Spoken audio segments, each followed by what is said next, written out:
হবু কথা কও কি আমি কবে হইমু বাপ আমার কানে কইয়া দাও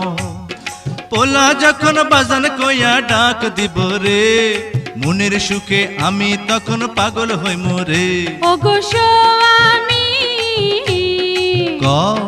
বিয়ার দুদিন হইল না কেন করছো পাগলামি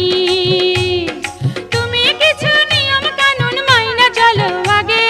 পোলা পানের মুখ দেখিতে ধৈর্য ধরন লাগে হবু কথা কও কি আমি কবে হইমু বাপ আমার কানে কইয়া দাও